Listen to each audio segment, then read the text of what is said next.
Tani Vlog Channel.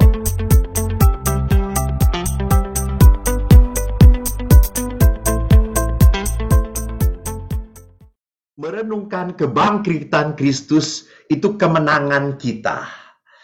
Tapi malam ini bukan berarti saya mau menjelaskan kepada Anda dan meyakinkan Anda apakah Yesus itu bangkit atau tidak. Itu sudah menjadi sesuatu kebenaran iman objektif gitu ya. Jadi Kristus bangkit itu adalah kebenaran iman objektif. Artinya Anda percaya atau tidak percaya itu yang terjadi gitu di dalam diri dan hidup Yesus. Dan kenapa kebangkitan ini menjadi dasar hidup beriman bagi orang Kristiani?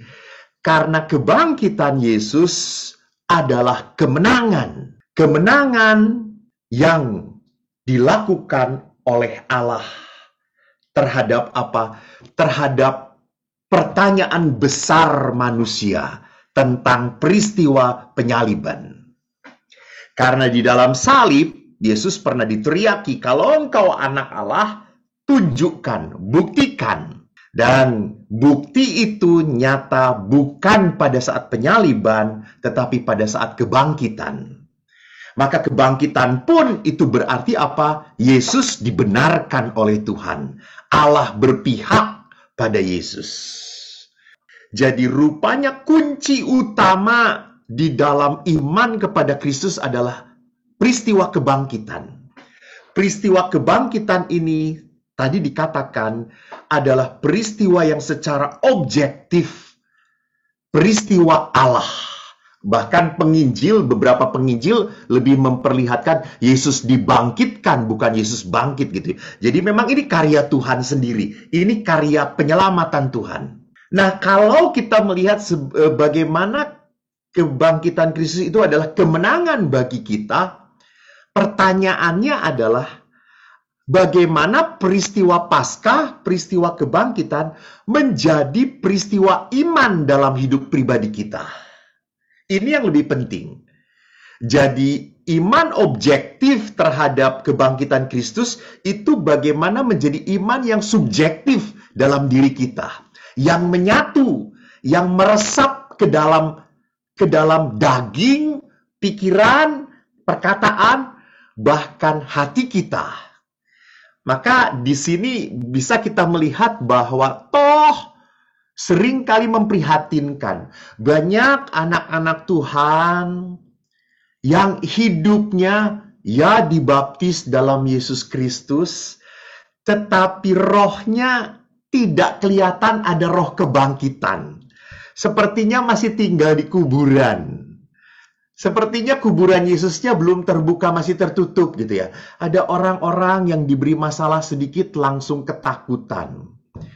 Ada orang-orang yang diberikan penyakit sedikit langsung ngeluh terus gitu ya. Seolah-olah kalau saya diberi penderitaan, seolah-olah saya itu tidak layak. Kenapa kok saya harus menderita? Kok bukan dia yang lebih jahat? Kok bukan dia yang lebih tidak beriman, yang jarang ke gereja gitu ya. Jadi berbahaya sekali kalau kita mengidentikan kita ini hidup di dalam Kristus, maka tidak pernah boleh ada penderitaan yang hadir dalam hidup kita. Rasanya tidak seperti itu deh gitu ya. Jadi kita harus sadar kita tidak pernah mau minta kepada Tuhan bahwa hidup ini dimudahkan. Kita minta kepada Tuhan supaya hidup ini dikuatkan. Ini doa yang muncul dari semangat kebangkitan gitu. Maka tadi bagaimana iman kebangkitan itu harus menjadi pengalaman hidup pribadi kita. Saya kok tertarik melihat peristiwa kebangkitan dalam kacamata penginjil Lukas.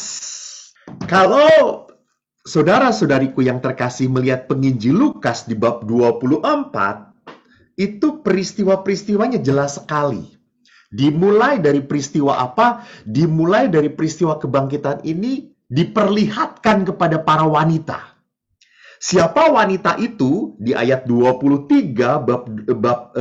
di bab 23 ayat terakhir dikatakan perempuan-perempuan yang datang bersama dengan Yesus, mengikuti Yesus sejak dari Galilea. Jadi memang perempuan-perempuan ini adalah saksi mata dari peristiwa Yesus dihukum, memanggul salib sampai mati, dan tahu bahwa Yesus dikuburkan di mana. Mereka saksi mata. Maka karena besoknya Sabat, mereka tidak bisa merawat jenazah Yesus. Baru di hari ketiga, pagi-pagi benar, mereka pergi. Untuk apa? Untuk mengungkapkan rasa cinta mereka merawat tubuh Yesus. Dan apa yang terjadi? Mereka tidak memikirkan bagaimana pintu kubur nanti dibuka. Dan mereka melihat dua mujizat besar, pintu terbuka dan Yesus tidak ada di situ. Itu peristiwa pertama. Pada saat wanita diperlihatkan peristiwa kubur kosong, tubuh Yesus sudah tidak ada di sana, mereka cerita gitu ya. Mana ada sih wanita kalau punya pengalaman tidak cerita gitu ya. Namanya wanita tuh kalau udah ada pengalaman, wah langsung rame. Wah Yesus hilang gitu ya. Itu pasti cerita. Dan lihat reaksi para murid kalau dilihat di dalam Injil Lukas, bab 24 ayat 11 dikatakan perkataan-perkataan itu seakan-akan omong kosong. Jangan dikatakan Lukas ini melecehkan wanita gitu ya. Bukan. Jangan dilihat bahwa penginjil Lukas ini melecehkan wanita. Tidak. Kenapa? Karena penginjil Lukas mau mengatakan bahwa peristiwa kebangkitan harus disaksikan oleh para murid. Maka lihat runtutannya, setelah para wanita melihat kubur kosong, Yesus tidak ada di makam, Yesus menampakkan diri kepada dua murid yang pulang ke Emmaus. Salah satunya adalah Kleopas. Dan dua murid setelah sampai Emmaus dan bertemu Yesus, mereka langsung kembali lagi ke Yerusalem bercerita. Bahkan cerita mereka pun belum meneguhkan para rasul, para murid, sampai akhirnya di bab 24, Yesus menampakkan diri kepada semua murid. Jadi perhatikan, peristiwa kebangkitan bagi penginjil Lukas harus menjadi peristiwa pribadi. Harus menjadi peristiwa pengenalan, pertemuan, perjumpaan saya dengan Yesus. Ini pun yang harus kita sadari. Ini pun yang harus kita alami. Kita boleh mengenal Yesus dari para pewarta siapapun, dari para pendahulu iman manapun, boleh. Kita pun boleh dibaptis sejak kecil karena orang tua kita Kristen, orang tua kita Katolik, silahkan. Itu bukan pemberangusan hak asasi anak-anak. Bukan gitu ya. Jadi jangan dikatakan kalau anak itu dibaptis sejak kecil berarti orang tuanya itu menjejali, memaksakan dia supaya seiman. Rawong namanya iman itu berharga, namanya orang tua kan harus memberikan yang berharga kepada anak-anaknya. Salah satunya adalah iman. Tetapi walaupun iman ini bukan menjadi pilihan anak itu, namun kelak dalam pertumbuhan iman, anak itu kita semua harus mengalami perjumpaan dengan apa? Dengan istilah Bapak Paus, bertemu dengan wajah kerahiman Bapa. Inilah yang dikenal dengan pengalaman Paskah. Inilah yang dikenal dengan pengalaman kebangkitan. Maka perjumpaan dengan pengalaman kebangkitan itu bagaimanapun bukanlah pengalaman manusiawi belaka. Karena seringkali entah itu eventnya tidak bisa disangka-sangka, entah itu usaha manusia seperti apapun, seringkali tidak bisa memaksa roh bekerja. Tidak bisa memaksa aliran daya ilahi bekerja pada kita. Seringkali kan kaget atau mengagetkan. Ada orang yang bertobat karena peristiwa kecelakaan gitu ya. Dia pernah kecelakaan sampai akhirnya dia memakai kalung salib dan percaya banget karena kalung salib ini pertolongan Tuhan dirasakan sama dia. Ada orang yang seperti itu, ya enggak salah, silahkan. Namanya perjumpaan dengan Allah itu kan sangat pribadi, individual banget gitu ya. Tidak bisa kita tidak bisa diperdebatkan. Jadi pengalaman pribadi ini pun tidak bisa diperdebatkan. Perjumpaan manusia dengan Allah, pertemuan manusia dengan wajah Sang kerahiman, Sang kemurahan hati. Nah, yang paling penting bagi saya setelah saya membaca pengalaman Injil Lukas, dikatakan di ayat 49, dan aku akan mengirim kepadamu apa yang dijanjikan Bapakku. Tetapi kamu harus tinggal di dalam kota ini sampai kamu diperlengkapi dengan kekuasaan dari tempat tinggi. Saudara-saudariku, rupanya pengalaman kebangkitan sebagai kemenangan, sebagai kita anak yang dimenangkan oleh Tuhan, sebagai anak yang sudah diselamatkan, tidak akan pernah terjadi selama Roh Kudus tidak ada dan hidup dalam hati kita. Api roh itu harus menyengat di dalam batin kita. Karya Allah itu harus sungguh nyata di dalam diri kita. Jadi inilah yang disebut sebagai beriman itu adalah sebuah rahmat dan panggilan, gitu ya. Jadi ini adalah karya Allah, karya Tuhan. Dan bagaimana karya Tuhan ini sungguh di tempat yang hatinya terbuka atau tidak, gitu ya. Kan karya Roh Allah juga bisa mental, bisa gitu ya. Tapi karya Allah pun bisa subur. Jadi bagaimana tanah yang ditanaminya itu, gitu ya. Bagaimana hati manusianya itu, gitu. Maka di sini kalau kita tadi lihat, hanya kalau kita tinggal menantikan Roh Kudus. Ini penting sekali. Maka begitu terkaitnya antara peristiwa Paskah, kenaikan Yesus, dan akhirnya Pentakosta. Roh Kudus. Ini peristiwa di dalam gereja, di dalam hidup gereja yang tidak pernah kita bisa pisah-pisahkan. Ini melengkapi perjalanan iman kita bersama. Nah, kalau kita mau berkata bagaimana supaya kita hidup di dalam roh, supaya apa tadi? Peristiwa kebangkitan menjadi peristiwa kemenangan itu sungguh menjadi peristiwa pribadi dalam hidup kita. Saya ingat apa yang dikatakan oleh Rasul Paulus kepada jemaat di Roma bab 8 ayat 1 sampai dengan 17. Jadi dikatakan di dalam surat Rasul Paulus kepada jemaat di Roma bab 8 bagaimana hidup oleh roh. Ada 4 poin yang ingin saya paparkan kepada Anda. Di ayat 2 dikatakan, roh yang memberi hidup telah memerdekakan kamu dalam Kristus dari hukuman dosa dan hukuman maut. Saya teringat sekali di dalam sebuah kebudayaan Indian people, suku Indian, itu ada kebiasaan bahwa anak-anak kecil bertanya kepada kakeknya. Sama seperti peristiwa Paskah gitu. Kalau dalam bangsa Yahudi itu, anak-anak tanya kepada orang tuanya, kenapa kok kita melakukan hal ini? Sama anak kecil di dalam tradisi Indian juga ada bertanya, kakek, tolong ajari saya tentang tentang kebijaksanaan kehidupan. Lalu orang tua itu akan berkata, nak, di dalam hidup kita ini ada 2 serigala. Serigala yang baik dan serigala yang jahat. Serigala yang jahat itu akan menuntun engkau kepada keegoisan. Kepada keinginan yang selalu menang, tidak mau mengalah. Selalu mencari yang menyenangkan kamu saja.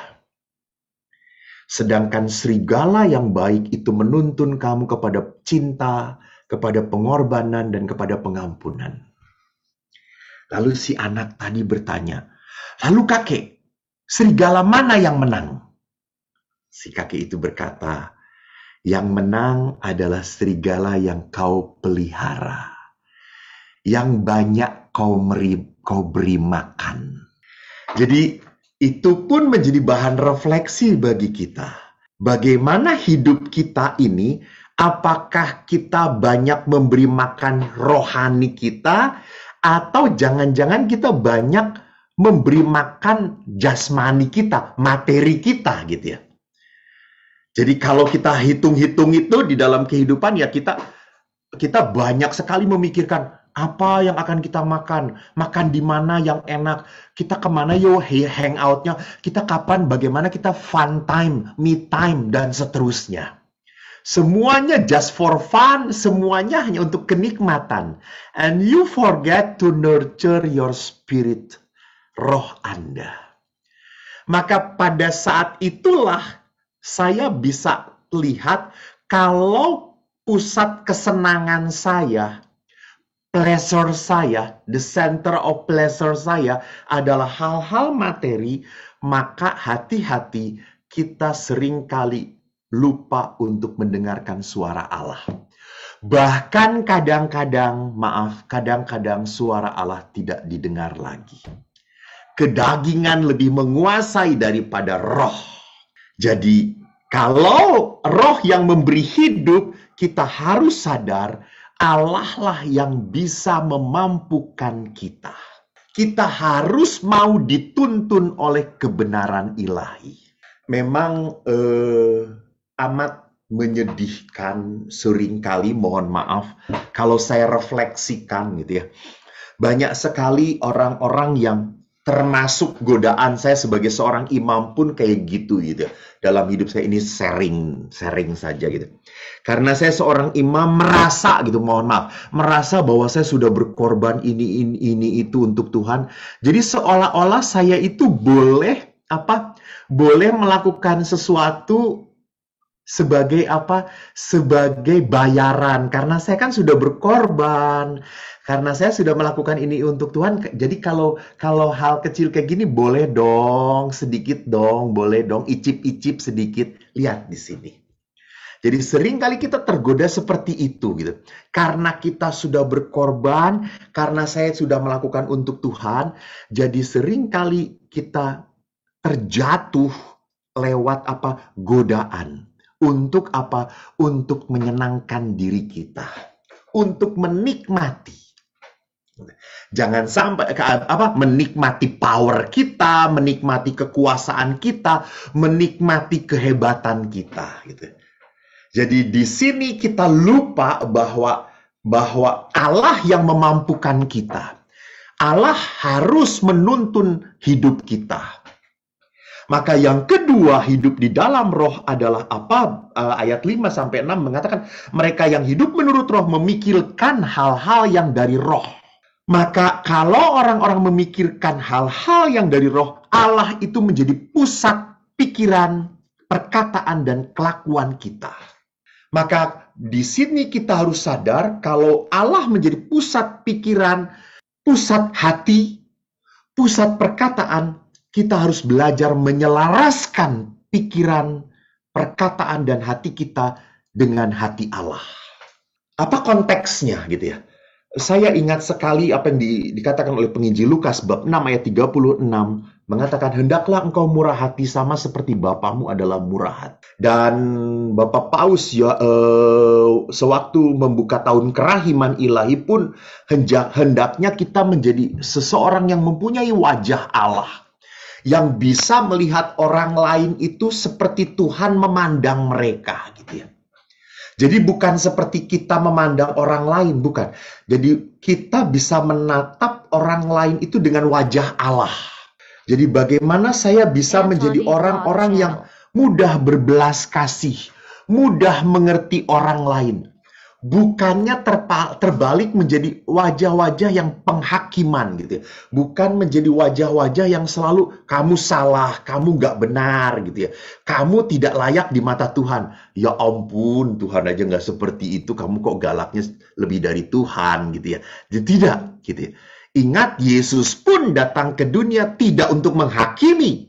Yesus datang ke dunia untuk menyelamatkan. Maka panggilan tadi hidup menurut roh adalah panggilan bukan untuk menjadi hakim bagi sesamamu. Panggilan kita adalah apa? Untuk menyelamatkan sesamamu.